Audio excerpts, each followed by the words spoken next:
Yashodanandana Brajajana Ranjana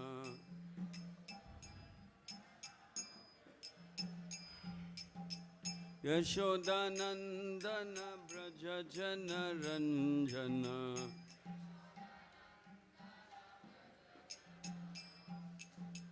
Yamuna Tira Vanachari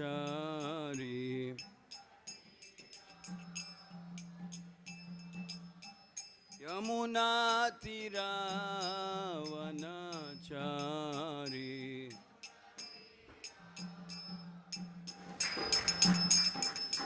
Jaya Radha Madhava Kunja Bihari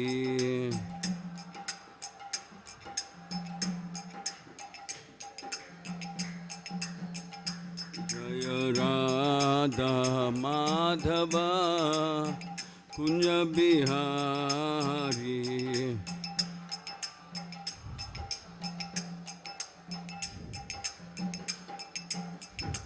Jaya Gopi Jana Vallabha Girivaradhari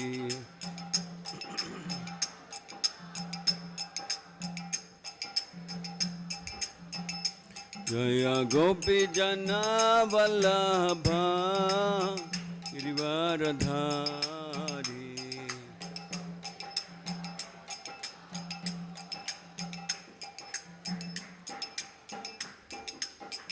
Yashodanandana Brajajana Ranjana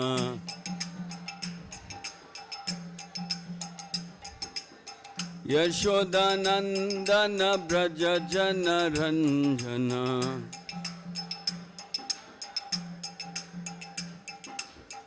Yashodanandana Brajajana Ranjana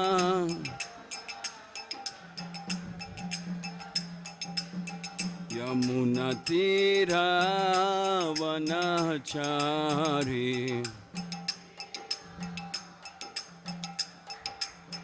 Yamuna Tira Vanachari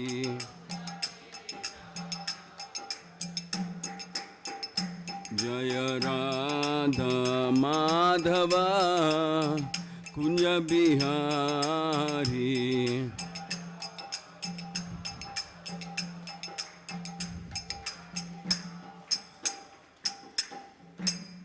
Yo Vishpad Paramahams Stotra Sata Shri Srimadi's Divine Grace A.C. Bhaktivedanta Swami Srila Prabhupada Ki Iskcon Founder Acharya, BBT Founder Acharya, Jagat Guru, Savior of the whole world, Patit Pavan Srila Prabhupada Ki Shri Shri Radha Madan Mohan Ki Shri Shri Jagannath Baladev Subhadra Mai Ki Shri Shri Gaur Nitai Ki Harinam Sankirtan Mahayagna Ki Ananta Koti Vaishnav Vrinda Ki Nitai Gaur Premanande. All glories to the assembled devotees, all glories to the assembled devotees, all glories to the assembled devotees, all glories, all glories, all glories to Sri Guru Gauranga and Srila Prabhupada.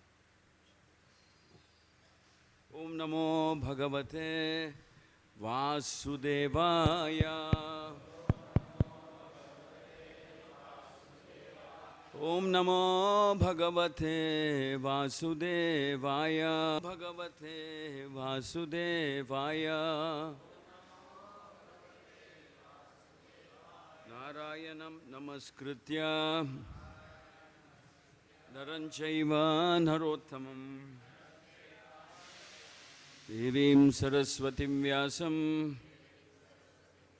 Tato Jayamudirayet Nashtaprayeshu Abhadreshu Nityam Bhagavata Sevaya Bhagavati Uttamashloke Bhaktir Bhavati Naishtiki.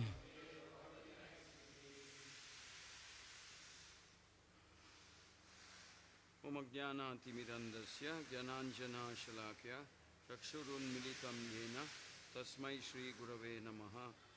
E Chaitanya Manobhishtam Stapitam Yena Bhutale Swayam Rupa Kadamahyam Tadati Swapadantikam Vandeham Shri Guru Shri Yuta Padakamalam Shri Gurun Vaishnavamsya Shri Rupam Sagrajatam Sahagana Raghunathanvitam Tam Sajivam Sadvaitam Savadutam Parijana Saitam Shri Krishna Chaitanya Devam Shri Radha Krishna Padan Sahagana Lalita Shri Vishakan Vitamsha He Krishna Karuna Sindhu Dinabandho Jagatpate Gopesha Gopika Kanta Radha Kanta Namostute Tapta Kanchana Gaurangi Radhe Vrindavaneshwaru Vrishabhanu Sute Devi Pranamami Hari Priye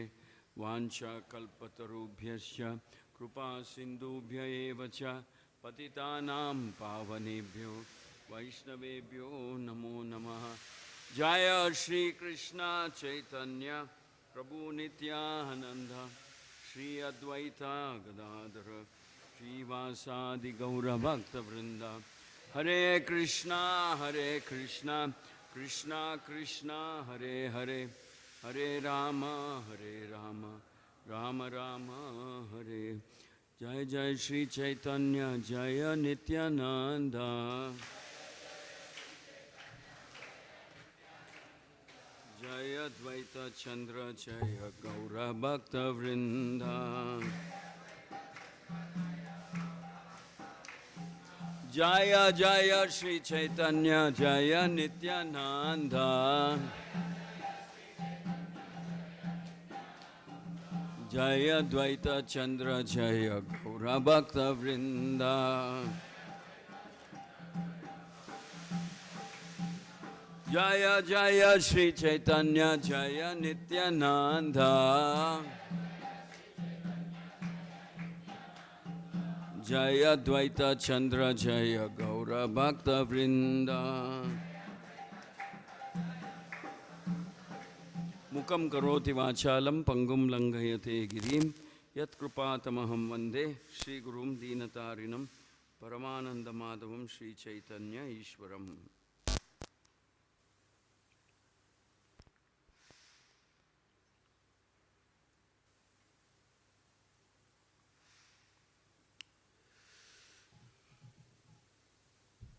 We'll just try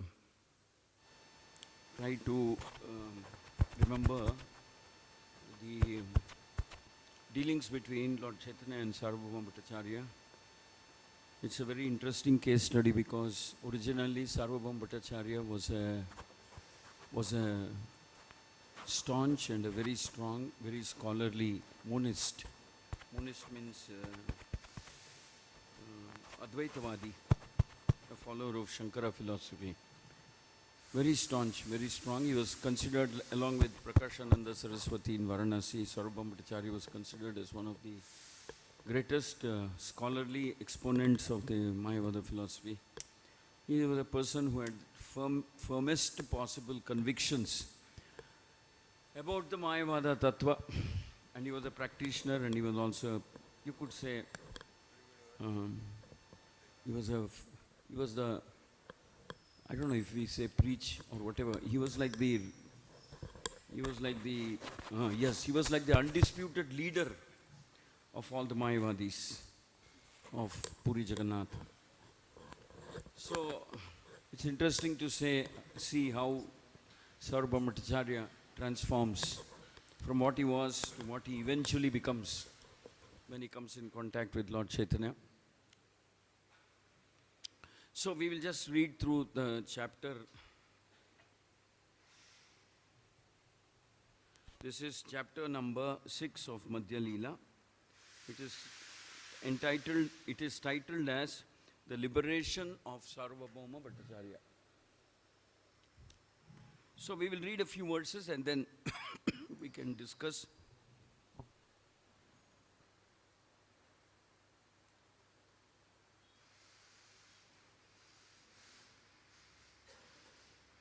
So,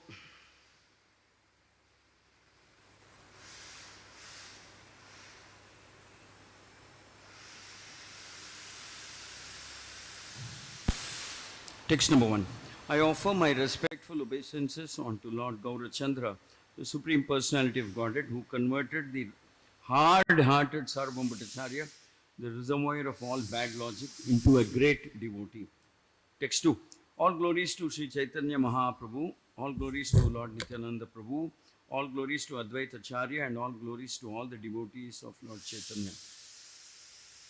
Jaya Jaya Gaurachandra Jaya Nityananda Jaya Advaita Chandra Jaya Gaura Bhakta Vrinda.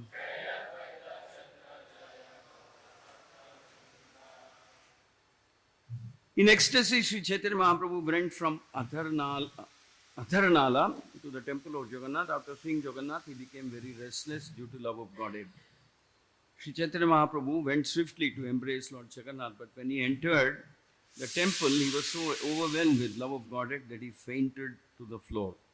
Though he went very swiftly with the idea of having darshan of Lord Jagannath and embracing him, because of his ecstasy, he could not move. He became very ecstatic and he fainted on the floor. When Sri Chaitanya Mahaprabhu fell down, Sarvabhauma Bhattacharya happened to see him. When the watchman threatened to beat the Lord, Sarvabhauma Bhattacharya immediately forbade him. Sarvabhauma Bhattacharya was very surprised to see the personal beauty of Lord Chaitanya Mahaprabhu as well as the transcendental transformation wrought on his body due to love of Godhead. Sri Chaitanya Mahaprabhu remained unconscious for a very long time. Meanwhile, the time for offering prasadam to Lord Jagannath came, and Bhattacharya tried to think of a remedy. While Lord Chaitanya Mahaprabhu was unconscious, Sarvabhauma Bhattacharya, with the help of the watchman and some disciples, carried him to his home, and laid him down in a very sanctified room. Examining the body of Sri Chaitanya Mahaprabhu, Sarvabhauma Bhattacharya saw that his abdomen was not moving and that he was not breathing. Seeing his condition, the Bhattacharya became very anxious. The Bhattacharya then took a fine cotton swab and put it before the Lord's nostrils, and when he saw the cotton move very slightly, he became hopeful. Sitting beside Sri Chaitanya Mahaprabhu, he thought, this is a transcendental ecstatic transformation brought about by love of Krishna.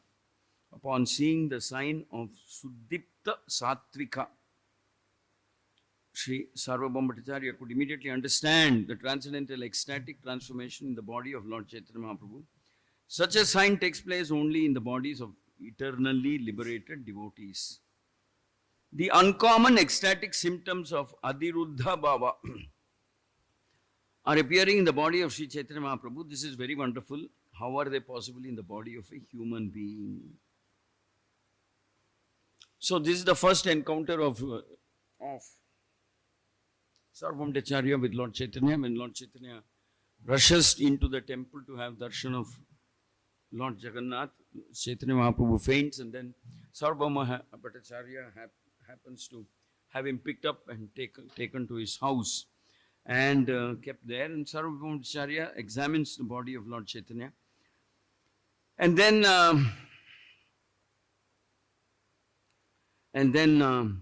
he is very surprised.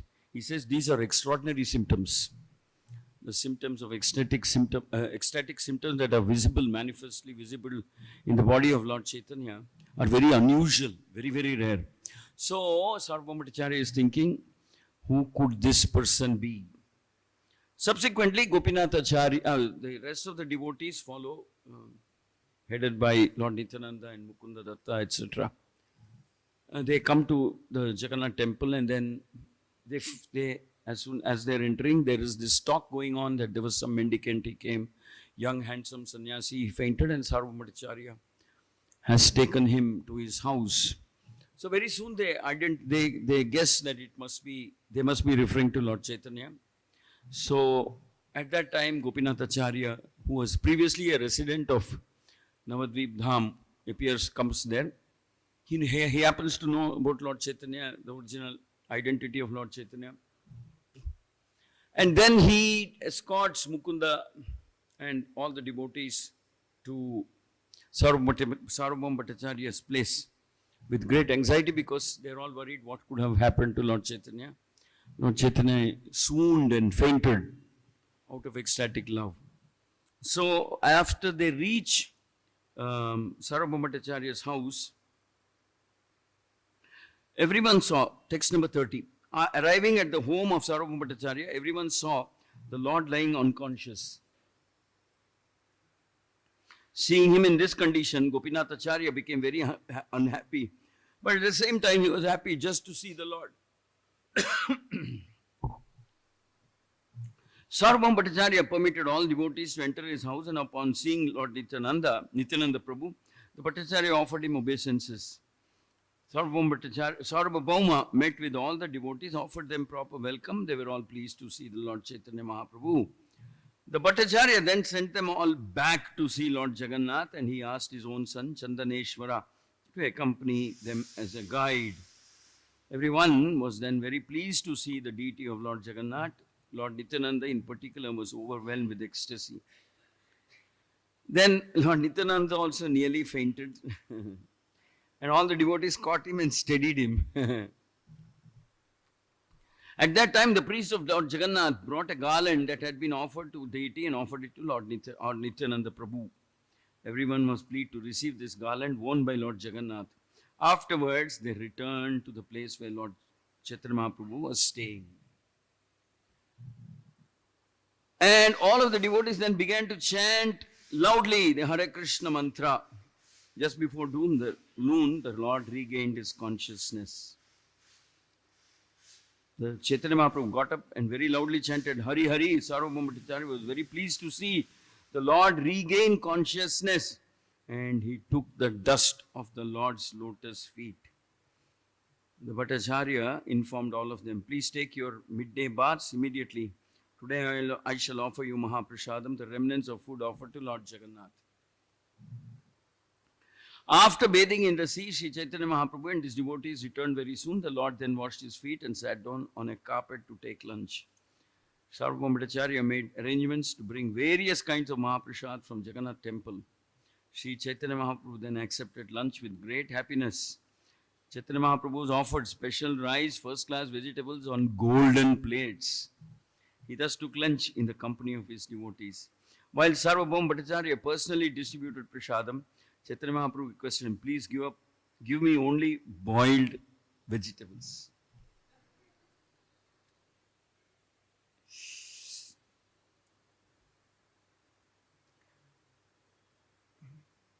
I don't know if this practice was inaugurated by Lord Chaitanya and then so many devotees carrying forward. You can offer the cakes and preparations made with condensed milk to all the devotees. Hearing this, Bhattacharya folded his hands and spoke as follows. Very nicely he speaks. He says, today all of you please try to taste the lunch just as Lord Jagannath accepted it. After hearing this, Lord Chaitanya doesn't say anything and he accepts lunch. After saying this, he made them all eat the various cakes and condensed milk preparations.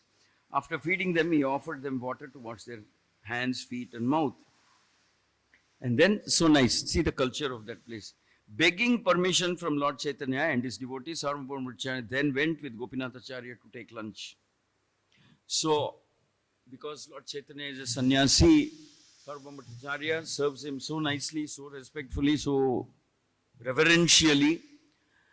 And then after Lord Chaitanya has his meal, he goes and takes permission from Lord Chaitanya saying, is it okay? Can we go and have prasadam now? Such a nice, sweet culture of etiquette, sadachar, etc.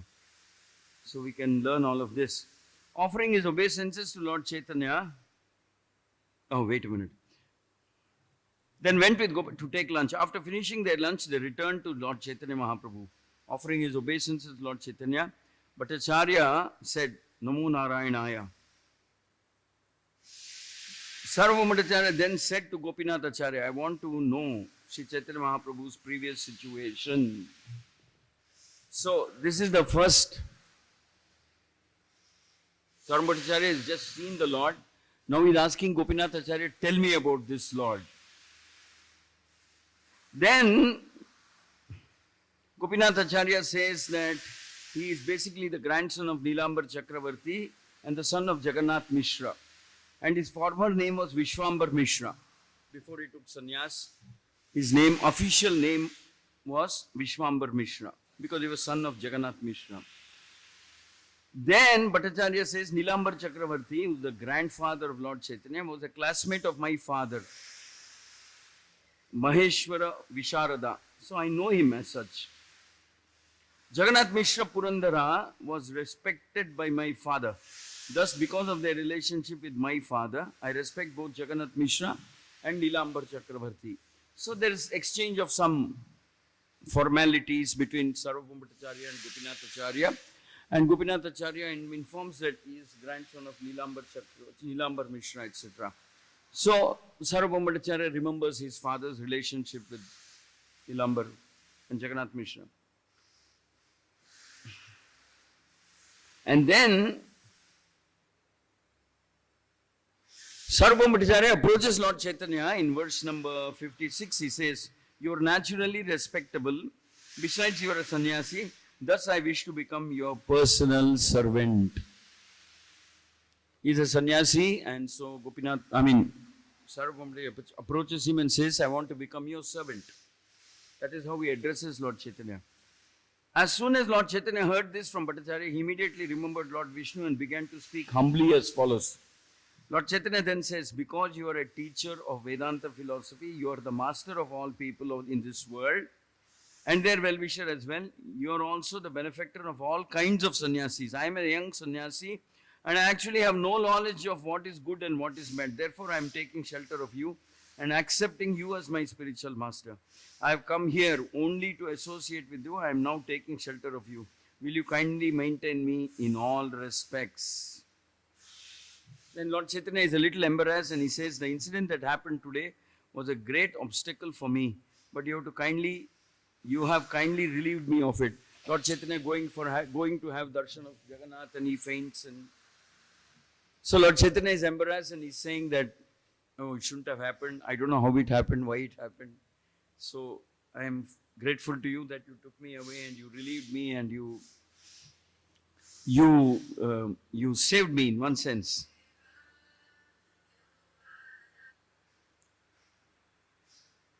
And then Sarvabhauma Bhattacharya, in a very paternalistic way, as if he has great affection for Lord Chaitanya, which is true, he tells Lord Chaitanya, "Do not go alone to see the deity at Jagannath temple. It is better that you go with me or my men."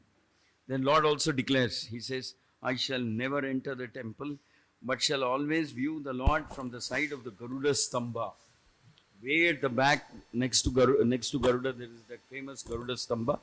Lord Chaitanya would stand there and have darshan of Lord Jagannath from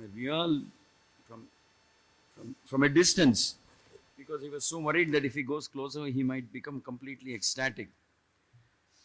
And then Sarvabhauma Bhattacharya told Gopinath, "Take the Goswami ji and show him Lord Jagannath." Until then, Lord Chaitanya had not yet gone to have darshan. And Sarvabhauma Bhattacharya arranges for a place to stay for Lord Chaitanya. Next day, Gopinath Acharya took Lord Chaitanya to see the early rising of Lord Jagannath, etc. And then Lord Chaitanya settles into his house, which was provided by Sarvabhauma Bhattacharya. And then Gopinath Acharya makes arrangements. So everything that Lord Chaitanya would want has been arranged. Lord can stay there comfortably. And then they arrive at Sarvabhauma Bhattacharya's place. Sarvabhauma addressed Mukunda Datta and said, the sannyasi is very meek and humble by nature, and his person is very beautiful to see. Consequently, my affection for him increases, from which sampradaya he has accepted the sannyas order. What is his name? Gopinath Acharya replied, the Lord's name is Sri Krishna Chaitanya. He has taken sannyas from the greatly fortunate Keshava Bharati. Immediately Sarvabhauma Bhattacharya says, Sri Krishna is a very good name, but he belongs to the Bharati community. Therefore, he is a second-class sannyasi.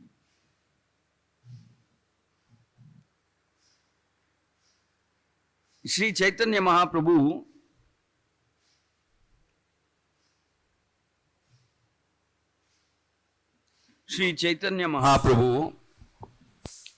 thank you, is in his full-fledged youthful life, how can he keep the principles of sannyas?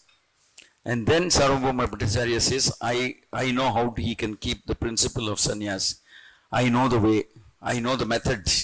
I shall continually recite Vedanta philosophy before Lord Chaitanya, so that he may remain fixed in his renunciation and thus enter upon the path of monism. So Sarvabhauma Bhattacharya is telling, very risky young person, very young, very beautiful, very handsome, very, very attractive looking. How can he maintain his sannyas?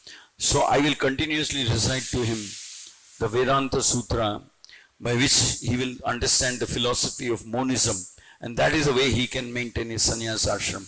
And by the way, he is second class sannyasi. If he wants, we will redo the sannyas diksha. We will give sannyas again from a first class sannyas gotra or whatever. So that was his attitude when he first met Lord Chaitanya. Then Gopinath Acharya becomes a little angry. He says, why is he talking about Lord Chaitanya like that? So it leads into some kind of an argument between Gopinath Acharya and Sarvabhauma Bhattacharya. So Gopinath Acharya confronts Sarvabhauma Bhattacharya and says that, how dare you say that Lord Chaitanya is second class sannyasi? Actually, he didn't need sannyas. It was his, mercy that he took sannyas from somebody like Keshav Bharati. He is a self-effulgent, personality. And Gopinath Acharya says, you have not understood about Lord Chaitanya at all, because you are approaching him from a very logical perspective, from a very logical hypothesis and other processes. Lord Chaitanya can be understood like that also, but he is way beyond all of that. He is unique. Lord Chaitanya, if you really want to understand the original personality, Lord Chaitanya, you can't completely understand about him through logic and reasoning. So Gopinath Acharya says that if you want to understand Lord Chaitanya, you need mercy of Lord Chaitanya. Those who are ignorant in this connection find the conclusion of knowledge among men very difficult to understand. Lord Chaitanya Mahaprabhu is celebrated as the Supreme Personality of Godhead. Then text 80. The disciples of Sarvabhauma Bhattacharya retaliated. By what evidence do you conclude that Sri Chaitanya Mahaprabhu is the Supreme Lord? The disciples of Bhattacharya said, we derive knowledge of absolute truth by logical hypothesis. The Acharya continued, if one receives even a tiny bit of the Lord's favor by dint of devotional service, he can understand the nature of Supreme Personality of Godhead. So, Gopinath Acharya is saying, your approach is logical, hypothesis, knowledge, reading, speculation, mental, trying to understand on the strength of your own intelligence, logic, reasoning, etc. But that's not how we understand about Krishna. We understand about Krishna by mercy of the Lord himself. So you don't seem to have it. You don't even have a dint, a small micro portion of the mercy of Lord. So hence you are not able to understand the Lord. Because when you hear statements like this, you tend to get bewildered. How is it possible? How can it happen? Where is the logical hypothesis? Then they have an argument about the incarnation of the Lord. Then Sarvabhauma Bhattacharya intervenes and says, there is only, one of the names of the Lord is Three Yuga. Lord incarnates only in the three yugas. What's it? Satya Yuga, Treta Yuga, Dwapara Yuga, and not in Kali Yuga. Then Gopinath Acharya counters it and says that when it is said that the Lord is Three Yuga, that means he appears only in three yugas, it means his Leela Avatara is not there in the fourth Yuga. So this is a little bewildering for Sarvabhauma Bhattacharya's followers. What do you mean by saying Leela Avatara? They don't even know that there are multiple types of avatars. So Gopinath Acharya says, the Lord himself has come in Kali Yuga. The form is not avatar of the Lord. You understand? It is, Chaitanya Mahaprabhu is not the avatar of Krishna. Nor is Krishna avatar of the Lord. Krishna is the Lord. Same way, Chaitanya Mahaprabhu is the Lord himself. It's not his incarnation. For example, we can say Matsya, Kurma, Varaha, Narasimha, Vamana are incarnations of the Lord. Let's say the Leela incarnations. Guna incarnations, and they can be classified in various ways. But whereas Chaitanya Mahaprabhu is the Lord himself. He has come himself, he has not sent an incarnation. So Gopinath Acharya says, how will you understand all this? Without mercy of the Lord. You will just stick to that definition, Three Yuga, and look at it in a very, a single dimension. Hence you will conclude that there is no incarnation in Kali Yuga. That's not true. Lord appears in every Yuga. Sometimes he comes as Avatara, sometimes he himself comes. Then he says, the Lord himself has come. Hence it will not be shown in the Vedic scriptures that he is incarnation. Chaitanya Mahaprabhu is not incarnation. Chaitanya Mahaprabhu is Krishna himself. Now this is even more bewildering for the followers of Sarvabhauma Bhattacharya and Bhattacharya himself. And then he says, in text 85-86, he addresses Sarvabhauma Bhattacharya, says, you are a great scholar, teacher of many disciples. Indeed, there is no other scholar like you on earth. Nonetheless, because you are bereft of even a pinch of the Lord's mercy, you cannot understand him, even though he is present in your house, in your home. It is not your fault. It is the verdict of the scriptures. You cannot understand the Supreme Personality of Godhead simply by scholarship. So Gopinath Acharya is very, very heavy duty. He cuts down Sarvabhauma Bhattacharya and says, you cannot understand the Lord though he is staying right here in front of you in your own home. You are now, you're lost in this logical analysis, three yuga, this one, that one, like that. Because you don't have the mercy of the Lord. You can understand the Lord only when. Then Sarvabhauma Bhattacharya says, my dear Gopinath Acharya, please speak to me, please speak with great care. What is the proof that you have received the mercy of the Lord? So Sarvabhauma Bhattacharya confronts Gopinath Acharya, how do you say you have received and I have not received the mercy of the Lord? Gopinath Acharya replies, you have seen the symptoms of the Supreme Personality of Godhead in the body of Chaitanya Mahaprabhu during his absorption in ecstatic mood. Despite directly perceiving the symptoms of Lord Supreme Lord in the body of Lord Chaitanya Mahaprabhu, you cannot understand him. This is commonly called illusion. Gopinath Acharya says Sarvabhauma Bhattacharya is in illusion because he says you were fortunate enough that the Lord somehow came to your house. When he had swooned and became unconscious, you examined his body and you found all the symptoms and markings that you are supposed to find in the body of Krishna, in the body of Lord Chaitanya. Like symptoms on his hands, symptoms on his palms, symptoms on his feet. Everything you found. But still you are not able to understand that this is the Supreme Lord. So what can we say? We can only say you are in illusion. Imagine Gopinath Acharya confronting Sarvabhauma Bhattacharya, who was the greatest of monists at that point of time, and telling you are in Maya. In other words, he's saying you are in Maya or illusion. Then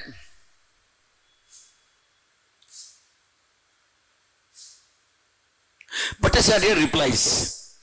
He says in text 93, we are just having a discussion among friends and considering the points described in the scriptures. Do not become angry.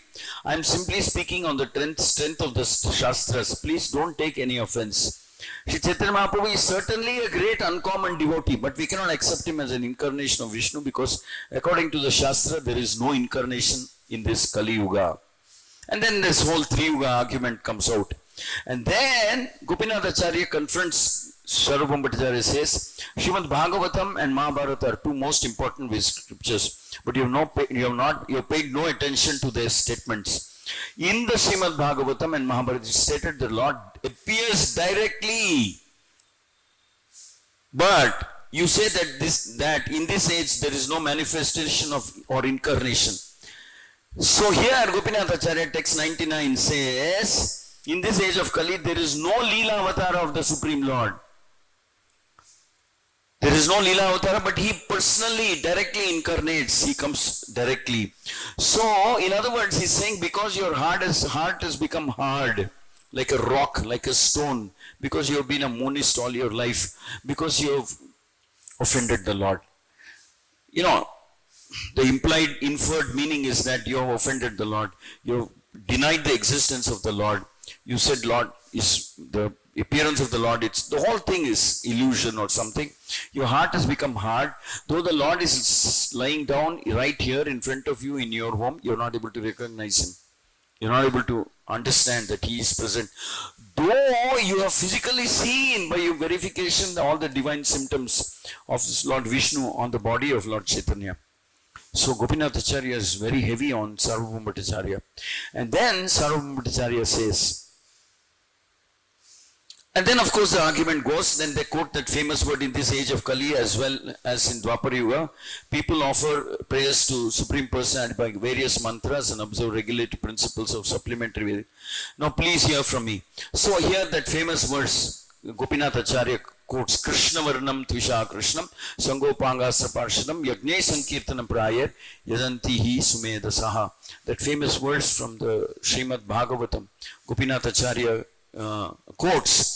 In this age of Kali, those who are intelligent perform the congregational chanting of the Hare Krishna Maha Mantra, worshipping the Supreme Personality Godhead who appears in this age, always describing the glories of Krishna. That incarnation is yellowish in hue and is always associated with the plenary expansions, with this such as Nityananda Prabhu, and personal examples, expansions such as Gadadhara, as well as devotees and associates such as Swarup Damodara. So, and then further on he quotes one more verse from the Mahabharata. And then it is said that from the Mahabharata he quotes that verse which says that Swarna Varnao Hemango Varangas Chandanangadi. This is text number 104. Sannyasa Krich Chama Shanto Nishta Shanti Parayanaha. The Lord in his incarnation of Gaura Sundara has a golden complexion. Indeed, his entire body, which is very nicely constituted, is like molten gold. Sandalwood pulp is smeared all over his body. He will take the fourth order of spiritual life, sannyas, and will be very much self-controlled. He will be distinguished from Mayavadi sannyasis in that he will be fixed in devotional service and will spread the Sankirtan movement. So this is from Mahabharata's Vishnu Sahasranama Stotra. So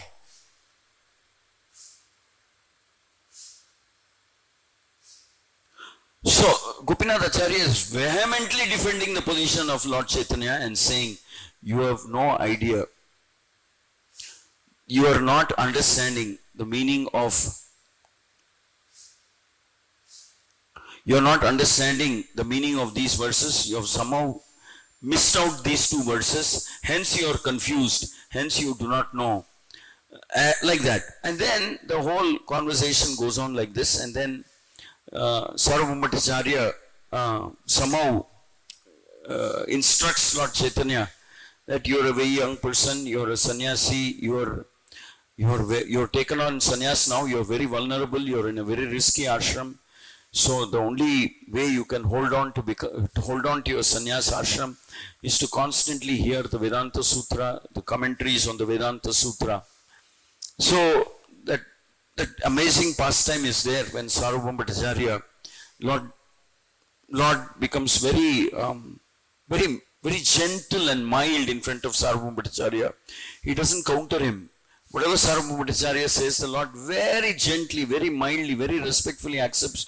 He says, all right, you're like my guru, you're like my, you're very senior to me, you're a scholar, you're a great personality, you're worshipped and respected everywhere. If you think that is what I have to undergo training, I will humbly submit myself to you. And then that famous conversation between Sarvabhauma Acharya and Lord Chaitanya happens. And it is said that for many, many days, continuously, Sarvabhauma Acharya, from morning till evening, he is reciting the Vedanta Sutra and giving his version of the commentary on the Vedanta Sutra.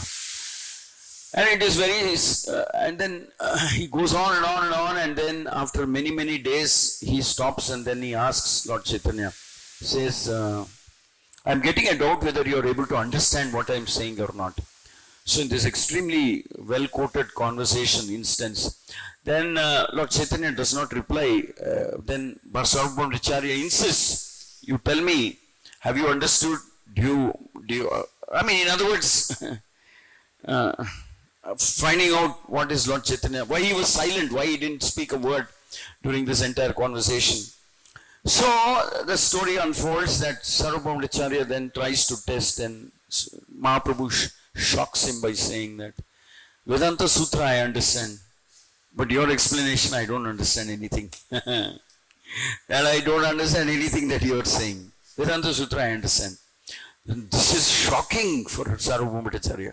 He says, what do you mean by that? You can understand Vedanta Sutra but not my explanation. It should have been the other way around. You should have said, I can't understand Vedanta Sutra, but I am able to appreciate Vedanta Sutra now because I am hearing your interpretation.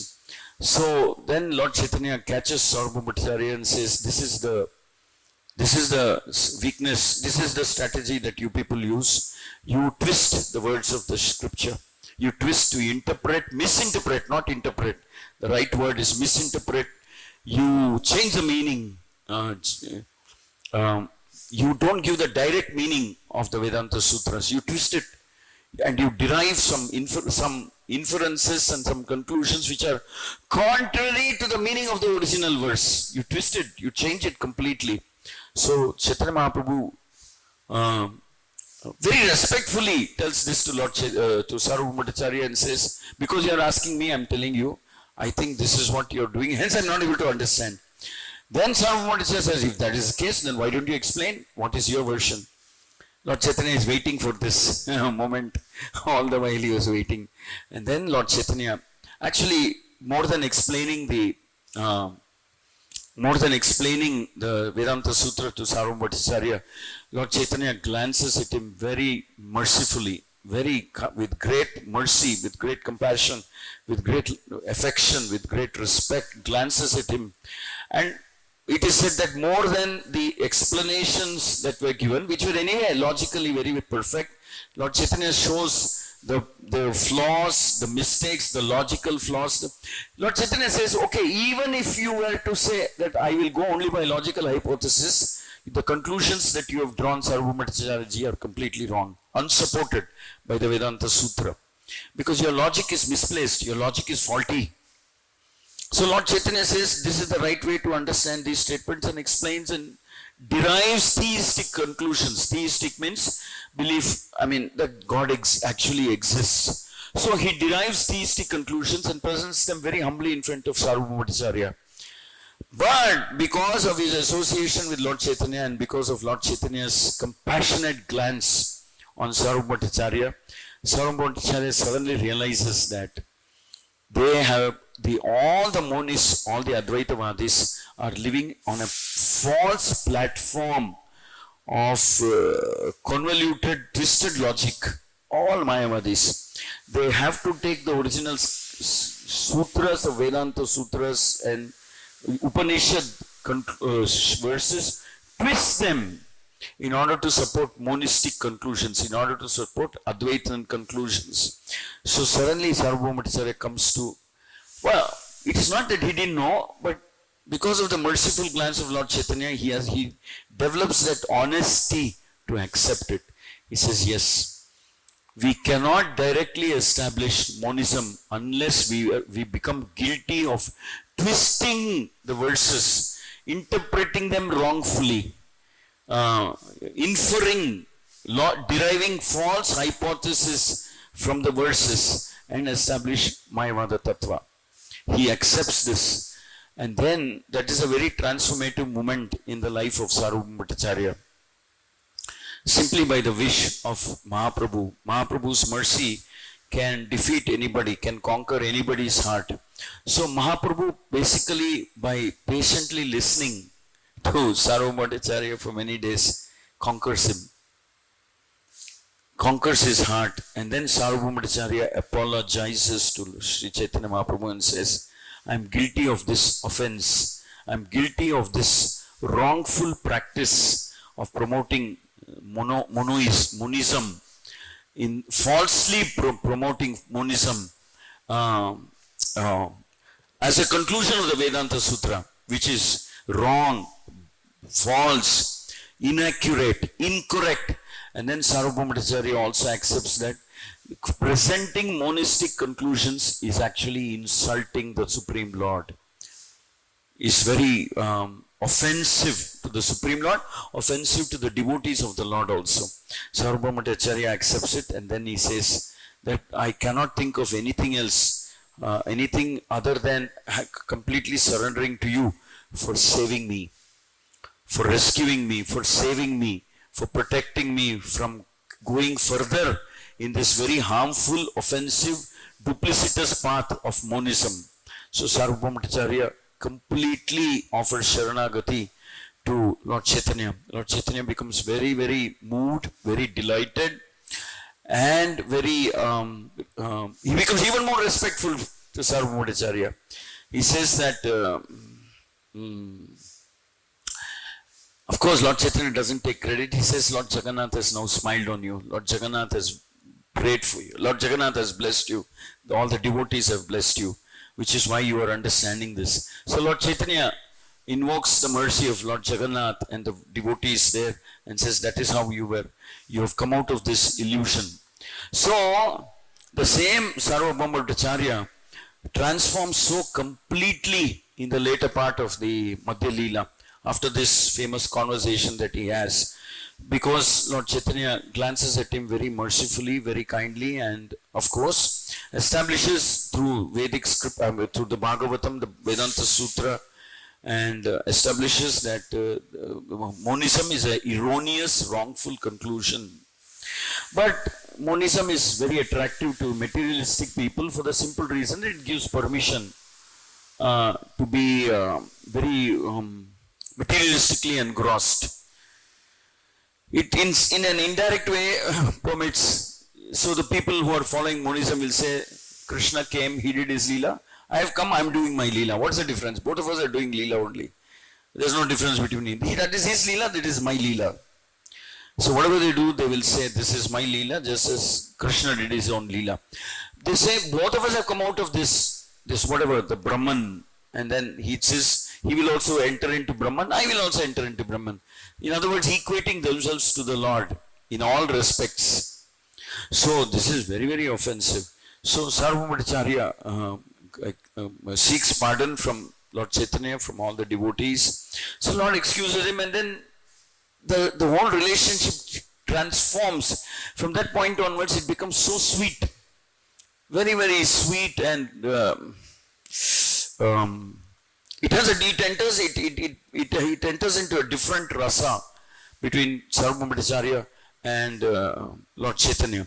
Lord Chaitanya became very, very respectful, and Sarvabhauma Acharya's transformation has a deep impact on all the people of Puri Jagannath, including the king, Pratap Rudra.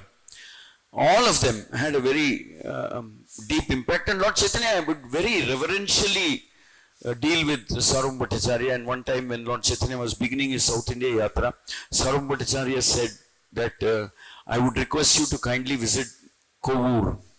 And when you visit Kovur, you must meet Ramananda Raya, and you must discuss with him, and you will see what a rare personality he is. And when Lord Chaitanya meets Ramananda Raya, he says, I am meeting you because of the order of Sarvabhauma Acharya. But the Bhattacharya ordered me that I should come to Kovur, I should be here, and I should meet you, and I should discuss with you. So that is the mood in which Lord Chaitanya is offered. So basically, Lord Chaitanya liberated Sarvabhauma Acharya from a monistic point of view. Lord Chaitanya actually came at the request of Advaita Acharya to free us, Shunyavadi, Mayavadi, and materialistic mood. So he came at the request of Advaita Acharya because Advaita Acharya found that people were using bhakti or devotion to Vishnu to further their material life, to further expand and progress materially. So Advaita Acharya found it very objectionable. They are devotees, they accept Krishna, they worship Krishna, but they are worshipping in a fruitive mood, in anticipation of some blessings and boons, and to improve their material position, standard, authority, fame, enjoyment, etc. So in other words, they were doing seva. I mean, it was apparent, not seva, they were worshipping Krishna to take something from him, not actually to give, to take. So Advaita Acharya found it very, very, very disgusting. He said, we are supposed to be serving. Our Swarupa is to serve, not take from Krishna. So Advaita Acharya said that this is such a wrong application of the Vedic philosophy. Very wrong, very misdirected, very degrading application of the scriptures, scriptural conclusions. So Lord Chaitanya liberated Sarvabhauma Acharya from Advaitan wrongful. Lord Chaitanya appeared to liberate us also from wrongly understanding the meaning of bhakti or the scope of bhakti. Lord Chaitanya appeared just to free us from this pursuit of very transitory, very small, illusory, transitory, very fleeting kind of happiness of the material world. So Lord Chaitanya came to liberate us and say that whatever happiness you get, the ultimate happiness, maybe you become a Brahma, Indra, whatever you get, is nothing compared to the happiness you get by serving Krishna. And by the way, staying here in this material world goes against the very grain of being Krishnera Nitya Das. So Advaita Acharya said this is so difficult to achieve by anybody. Only Krishna has to come personally, not even an incarnation of Krishna. It can be done only by you personally. That is why Lord Chaitanya Lord Krishna comes personally and does not send any avatara. He says, as per the wish of Advaita Acharya, he said that I should come personally, hence I have come. It is not, so Chaitanya Mahaprabhu is not a Leela avatar, not a Guna avatar, not a Yuga avatar, or not a, Shatta, nothing. He is the Lord himself personally, simply has appeared like that at the request of Advaita Acharya. So this is a special incarnation. He comes only once in the day of Brahma, which means once in 1000 Yuga cycles the Lord comes as Chaitanya Mahaprabhu. And then he comes not, as we all know, he comes not to kill somebody, but to kill our materialistic mood of wanting to enjoy, lord it over, or compete with Krishna, be like Krishna. Reminds us, Lord Chaitanya comes to remind us that we are actually servants of Krishna and not meant to compete with Krishna or challenge Krishna or in any way. And our happiness comes from serving Krishna and not from imitating Krishna. Anything that you do in order to enjoy materially is, in one sense or other, it is some form of imitating Krishna. So Lord Chaitanya comes to say that no, there's no happiness in trying to imitate, trying to become what you are not. We are Dasa, we cannot be Prabhu, we cannot be master, we are servants. We cannot pretend. Pretension will not ensure there is whatever happiness. And pretension is a world of illusion. You're pretending to be something that you are not. So Mahaprabhu comes to liberate us from that kind of a mood where we are busy, we are active, pretending that we are masters, we are enjoyers, we are the center of attraction, we are everybody should worship me, respect me, adore me, serve me. So from that kind of a toxic mood, Lord Chaitanya comes to rescue us and says, no, you're a servant. Come, let's all together serve Krishna. And there's so much more happiness in serving Krishna than you can get by imitating Krishna. Trying to be something that you are not. So Mahaprabhu's greatest contribution is that he's trying to tell us that gracefully accept what you are, and that is what gives you happiness. Don't try to pretend something. Don't try to pretend to be something that you are not. So sometimes people, they get confused. They look at Lord Chaitanya as a social reformer. He established a society without classes, community, etc. He gave Krishna. No, his real contribution is to remind every living entity that don't try to be what you are not. We are servants of Krishna and let's stay like that. That is our constitutional position. Lord is a master, we are the servant. And that is harmonious. That is a perfect match. That's what we are. That's what we are. We are. Let's not change that by becoming enamored by this material world. So Lord Chaitanya actually protects us from becoming enamored. And like I said in the morning, I was saying that, so this is a world where everybody wants everything very quickly, instantly. There's this quick commerce, e-commerce, and everything we want We want within minutes, within. So Mahaprabhu actually empowered this process of bhakti so much that the moment we accept Krishna, the moment we worship Krishna, the moment we serve Krishna, the moment we start chanting Hare Krishna, almost immediately, we start experiencing the benefit. Like in Nectar of Devotion, he got Rupa Goswami to unfold, reveal the glories of bhakti process. So Rupa Goswami says that the first quality, first change that will happen in our life when we accept and we start performing devotional service is that Kleshagni, Shubhada, Kleshagni. So first is, more or less the first is all our sinful tendencies, sinful activities, sinful reactions are dissolved. And Shubhada, it's very auspicious. You start feeling very different from the time you're. So Mahaprabhu is actually, you could say that nobody can deliver results faster than Mahaprabhu. The moment you start chanting, the Maha Mantra is such an empowered tool, we cannot say such an empowered. There's nothing more empowered than the Maha Mantra, because Maha Mantra is non-different from Krishna. Maha Mantra has all the powers of Krishna. Namna Mahakari Bahuda Nija Sarva Shakti. It's as powerful as Krishna himself. We cannot even say Maha Mantra is as powerful as one of the incarnations of the Lord. Guna, Leela, Yuga, nothing. The holy name Maha Mantra is as powerful as Krishna, the original Supreme Personality Krishna. And why will it not act? It will definitely act.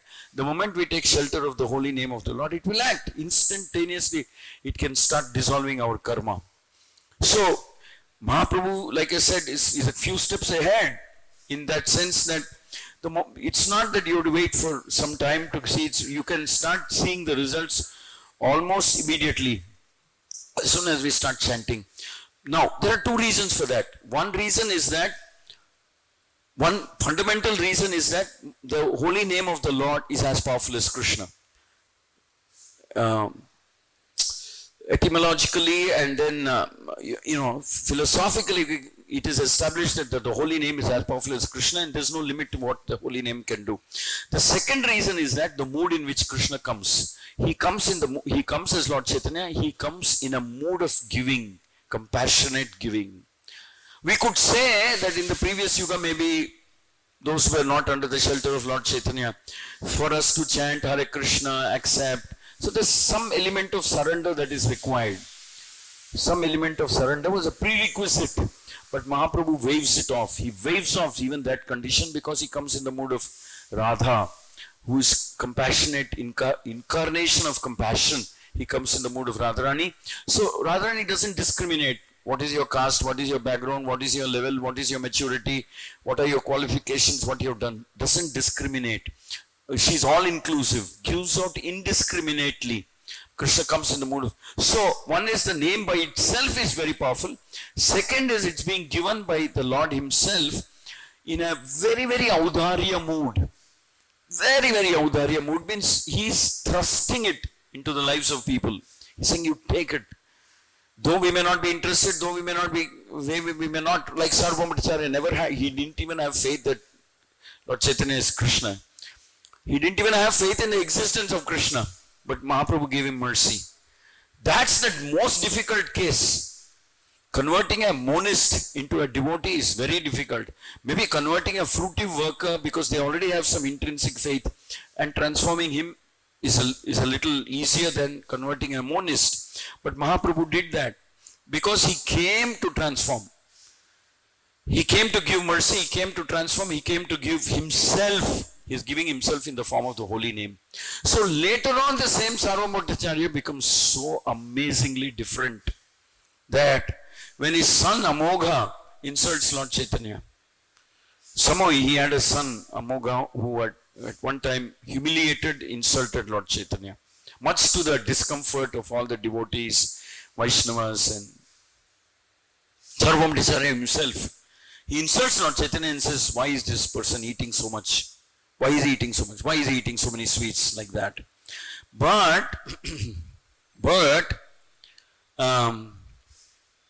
Mahaprabhu doesn't directly confront Amogha. Sarvabhauma becomes completely embarrassed at the behavior of his son.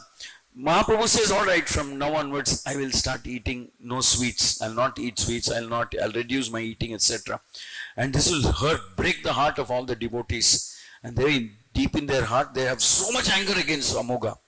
But Mahaprabhu doesn't show even a little bit of that, little trace of that in his dealings with Amoga. And many days later, when it is reported to Lord Chaitanya that Amoga was suffering from some kind of a fever, and he was practically helpless condition, and then maybe he would leave this world, maybe he would die. They're not finding a cure. And then they find that Sarvabhauma Bhattacharya himself is saying, let this worthless, useless son of mine, better he he was son-in-law, let him die and let my daughter become a widow. I don't care. So when this is the background. Then it is said that Mahaprabhu goes running to the place where Amoga is there. And then he very, very lovingly deals with Amoga. He says, what happened, Amoga? Why? What went wrong with your health? You should not be like this. You should get better. Mahaprabhu caresses him, blesses him, shows him so much unconditional love. And then Lord Chaitanya requests him, why don't you chant Hare Krishna, maybe you'll get better. Maybe this mantra's magic will work on you. And somehow he induces Amoga to chant Hare Krishna mantra. And Amoga chants Hare Krishna mantra and then starts dancing in ecstasy. Lord Chaitanya becomes so very pleased. And then it is said that this was celebrated as a major victory. But the point is that Sarvabhauma Bhattacharya feels that why did you have to show so much mercy upon this unworthy person? There was no need for you to do that. There was no need for you to. He was such an offensive person. He did this. So Bhattacharya becomes completely transformed to this point. But of course, Mahaprabhu then what shall we say? He speaks very lovingly to Bhattacharya and says, how could I let him die? He's your son-in-law. You're so dear to me. You're so dear to me. You're more dear to me than my own life.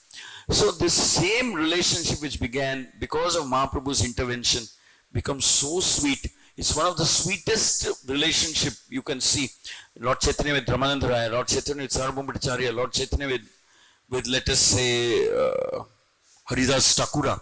So in a similar platform, Lord Chaitanya starts interacting with Sarvabhauma Bhattacharya very respectfully, very lovingly. So basically, in our own spiritual life, we have to understand that if we want to get out of this forest of sense enjoyment, deep, dense forest of sense enjoyment, we can't do it on our own without the mercy of Lord Chaitanya. We need the mercy of Lord Chaitanya. And Lord Chaitanya will pull you out of the forest immediately. Maybe he will just pull you up and take you out of the forest instantaneously as soon as we worship Lord Chaitanya. And we start realizing that why was I wasting my time running behind materialistic things? Look at this now. How greatly blissful, millions of times more bliss and happiness I am finding by worshipping Krishna. By worshipping Krishna in the mood in which Lord Chaitanya wants. So a devotee always makes a prayer to Lord Chaitanya and says, let me become the kind of devotee, the kind of student, the kind of disciple, the kind of grand disciple, the kind of disciple, kind of servant that you want me to become. Let me develop that mood. Let me develop that mood that you want me to develop. Please bless me with that mood of humility, with surrender, with faith, with devotion. And of course, purity. I offer myself to you. Please cleanse me of all these anarthas. Let me develop that kind of faith in the holy name that I should actually be developing. I'm offering myself to you. May I become the kind of devotee, humble, dedicated, the kind of devotee that you want me to become. May I serve my Guru and Krishna and the Parampara in whatever way you want me to do. I'm completely in your hands, at your disposal, at your discretion, like that. A devotee will always pray like that in front of Lord Chaitanya, saying, make me the kind of devotee, make me the kind of student, make me the kind of disciple, grand disciple, servant, whatever that you want us to become in Kali Yuga, in whatever way you want to mold us, please go ahead and mold us. So that is the mood in which we pray to Lord Chaitanya. And it is said that Lord Chaitanya's mercy will manifest in our heart when we are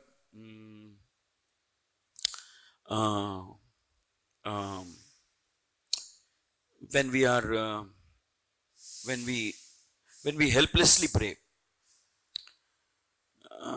Like Gopinath Acharya tells Sarvabhauma Acharya, you will not get to understand Krishna or definitely not taste his mercy if you don't have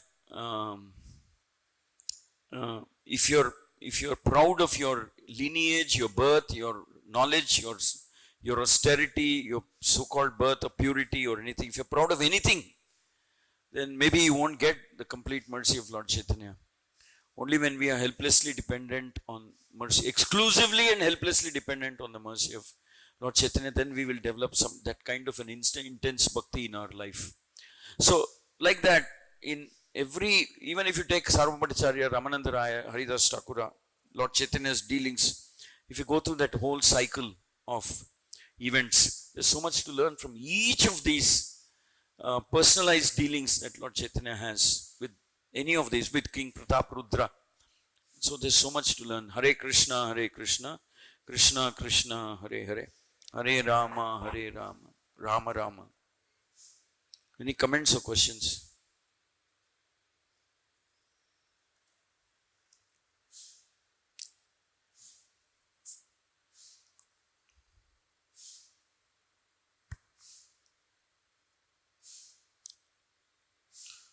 So later on, when we see the dealings between Lord Chaitanya and Sarvabhauma Acharya, it's such an amazing transformation. It's such a sweet relationship. Very, very sweet relationship of mutual love and respect. And Sarvabhauma Acharya becomes a most perfect, confidential associate of the Lord. Most humble, perfect associate of the Lord. Okay. Shri Shri Panchatattva Bhagavan ki, Shri Shri Gaur Nithai ki, Jagat Guru Patit Pavan Srila Prabhupada ki, Thai Gaur Premanand.